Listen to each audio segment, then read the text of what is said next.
सवाल बहुत बड़ा ये कि बाबा की गिरफ्तारी होगी कब। हाथरस वाले सत्संग को लेकर जो माहौल है लोगों में दहशत का भी है और सत्संग में जो मौत है उसके बाद पीड़ित परिवारों का रो रो कर बुरा हाल है। इधर यूपी सरकार की तरफ से आश्वासन दिया गया है इलाज में कोई कमी नहीं आएगी। साथ ही साथ ये कहा जा रहा है कि मुआवजा भी दिया जाएगा। आज ही राहुल गांधी ने इसको लेकर यूपी के सीएम योगी आदित्यनाथ को खत भी लिखा है। इतना बड़ा हादसा आखिर हुआ कैसे, ये जांच की जा रही है। सत्संग के आयोजन में कैसे लापरवाही हुई, किसकी वजह से हुआ, इन सारे पहलुओं पर जांच जारी है। पुलिस की तरफ से हाथरस कांड को लेकर एफआईआर दर्ज की जा चुकी है। मुख्य आरोपी समेत 7 लोग ऐसे हैं जिनकी गिरफ्तारी हुई है। इनमें 6 सेवादार हैं, एक आयोजन करता है। हादसे के बाद नारायण साकार हरि उर्फ भोले बाबा का नाम सुर्खियों में आया।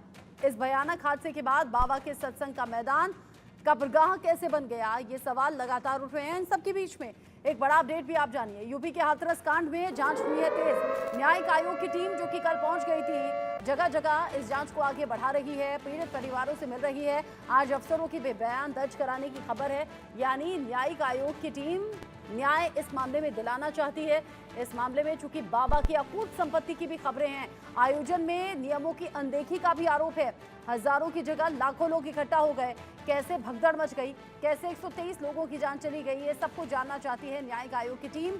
और ऐसे में अफसरों के बयान भी दर्ज किए जाएंगे। वो अफसर जिनकी ड्यूटी थी, जो ड्यूटी पर तैनात थे, आखिर कैसे ये घटना घटी, सवाल बहुत से उठ रहे हैं।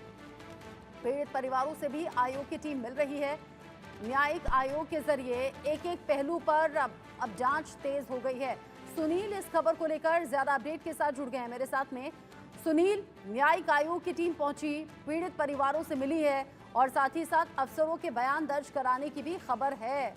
इन सब के साथ ही राहुल गांधी ने खत भी लिख दिया सीएम योगी को।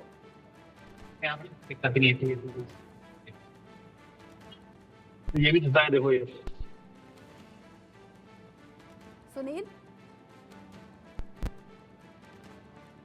सुनील मेरे साथ में जुड़ेंगे अभी थोड़ी देर बाद। तब तक अपडेट दर्शकों को दे दें। हाथरस कांड पर राहुल गांधी ने चिट्ठी लिखी है। राहुल गांधी जो कि हाथरस के पीड़ितों से मिलने के लिए पहुंचे थे, उसके बाद में वो अब जिस तरीके से मुआवजे की बात करते हुए नजर आए, उन्होंने कहा कि कमी इस पूरे मामले को लेकर है, प्रशासन इस मामले में जांच को आगे बढ़ाए। अब आज की खबर यह है कि राहुल गांधी ने चिट्ठी लिख दी है उत्तर प्रदेश के सीएम योगी आदित्यनाथ को और खत में जिक्र किया गया है हाथरस के पीड़ितों का, जिनसे मिलकर आए राहुल गांधी। फिर चाहे वो अलीगढ़ के पिलखना में हो या फिर यहाँ हाथरस में पीड़ित परिवार हो। हालांकि अलग अलग राज्यों में अनुयायी हैं बाबा के जो इस सत्संग में पहुंचे थे, जिन्होंने बड़ा नुकसान यहाँ पर देखा है। 123 लोगों की जान जा चुकी है। अब राहुल गांधी पीड़ित परिवारों से मिले, कुछ परिवारों से मिले, पार्टी से भी मदद का भरोसा दिखाया। साथ ही साथ ये कहा मुलाकात के बाद में कि सरकार को सोचना चाहिए, मुआवजे की रकम थोड़ी बढ़ा दी जाए और जांच इस मामले में तेज हो। अब आज राहुल गांधी ने इस मामले को लेकर चिट्ठी लिख दी है। वो चिट्ठी जो आप टीवी स्क्रीन पर देख भी रहे हैं, ये चिट्ठी उत्तर प्रदेश के सीएम योगी आदित्यनाथ के नाम लिखी गई है। राहुल गांधी की तरफ से चिट्ठी जिसमें जिक्र किया गया है कि जल्द से जल्द मुआवजा पीड़ितों को मिलना चाहिए। ये पीड़ित दुखी भी हैं क्योंकि इनके अपनों की जान जा चुकी है, साथ ही साथ ये जरूरतमंद भी हैं और मुआवजे की राशि को थोड़ा बढ़ा भी दिया जाए। हाथरस कांड को लेकर राहुल गांधी पहले पीड़ित परिवारों से मिलते हैं, फिर आज ये चिट्ठी सीएम योगी के नाम लिखते हैं और चिट्ठी में मुआवजे का जिक्र है, पीड़ित परिवारों के दुख का जिक्र है। इन सब के साथ ही सूरजपाल सिंह उर्फ भोले बाबा जो कि लगातार फरार चल रहा है, अंडरग्राउंड है, अपने लाखों भक्तों को पता नहीं किसके भरोसे उसने छोड़ा और फिर वहां से भाग खड़ा हुआ। करोड़ों रुपए की संपत्ति इसकी है, करीब 100 करोड़ की संपत्ति का ये मालिक है। बाबा की अकूत संपत्ति की जांच हो रही है।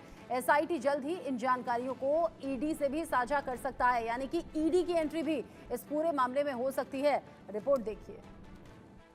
पाल उर्फ बाबा नारायण साकार हरि उर्फ भोले बाबा के इस मैनपुरी के आश्रम में सुबह से ही अंध भक्तों का आना शुरू हो गया है और बाहर भले ही फोर्स का डिप्लॉयमेंट है, आप पुलिस की गाड़ियां देख सकते हैं। इस पूरे रास्ते को कॉर्डन ऑफ किया गया है, यानी यहाँ से गाड़ियां नहीं जा सकती, यहाँ से सिर्फ आप पैदल जा सकते हैं।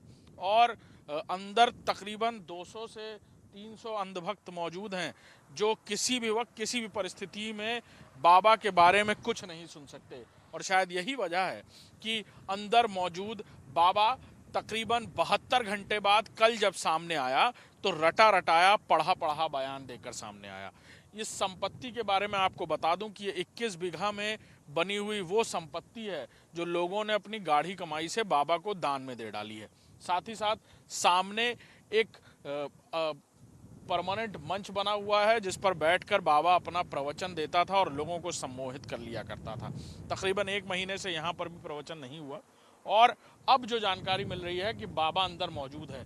साथ ही साथ बाबा के जो अनुयायी हैं वो अंदर बैठकर जब आप दीवार के पास जाएंगे, आश्रम के पास जाएंगे, तो मीडिया के लोगों की बातें एक के बाद एक कान लगाकर सुना करते हैं। और शायद यही वजह है कि कभी भी कोई भी परिस्थिति बिगड़ सकती है यहाँ पर, और इसीलिए बार बार यहाँ फोर्स की भी चहलकदमी देखने को मिलती है। इसी रास्ते से गुजरकर लोग बाबा के अंधभक्त अभी भी आप देख सकते हैं किस तादाद में आपको नजर आएंगे यहाँ से गुजरते हुए। सुबह पहले वो बाबा को भोग लगाते हैं, सूरजपाल को, और क्योंकि अब वो ये बात कह रहे हैं एक के बाद एक, जब उनके अनुयायी, उनके वो कारिंदे जिन्होंने ये पूरा आयोजन कराया, अब वो धीरे धीरे जैसे जैसे गिरफ्त में आ रहे हैं, तो बाबा के मन में ये डर जरूर सता रहा है कि कहीं कुछ बात निकल कर सामने ना आ जाए और एसआईटी के हाथ बाबा के गिरेबां तक ना पहुंच जाए। और शायद यही वजह है कि बाबा खुलकर आया सामने, बोला भी, लेकिन दोबारा अंडरग्राउंड हो गया। और अब बाबा से जुड़ी संपत्तियों के मामले में भी जांच शुरू हो गई है, यानी एसआईटी बाबा को किए गए फंड्स की भी जांच करेगी। और ये भी संभव है कि इस जांच की आंच में आने वाली ये सारी संपत्तियों के ब्यौरे जल्द ही इन्फोर्समेंट डायरेक्टरेट को भी दिए जाएं, और फिर खुलकर सामने आएगा कि जिन लोगों ने बाबा को ये संपत्तियां दी वो आखिर कहाँ से दी, कहाँ से धन अर्जित किया, जो बिगहों जमीन, लाखों करोड़ रुपए बाबा को दान में दे दिए। साथ ही साथ एक दिलचस्प बात यह कि बाबा के पटियाली के आश्रम में बाबा 12 साल से नहीं गया। 2023 में पहुंचा जब बाबा को उस आश्रम का, उस ट्रस्ट का नाम बदलना था। यानी पहले मानव संसाधन सेवा नाम रखा था और उसके बाद बाबा ने अपने नाम से, यानी नारायण साकार हरि, 2023 में नाम बदल दिया। उसके पीछे की भी कहानी क्या है, इसको लेकर भी एसआईटी जांच कर रही है। क्या होगा, बाबा कब सामने आता है, इसकी पल पल की खबरें हम आपको दिखाते रहेंगे। लेकिन फिलहाल बाबा नारायण साकार हरि पर शिकंजा कसता चला जा रहा है। कैमरामैन राजेंद्र के साथ अभिषेक सिंह, इंडिया न्यूज, मैनपुरी।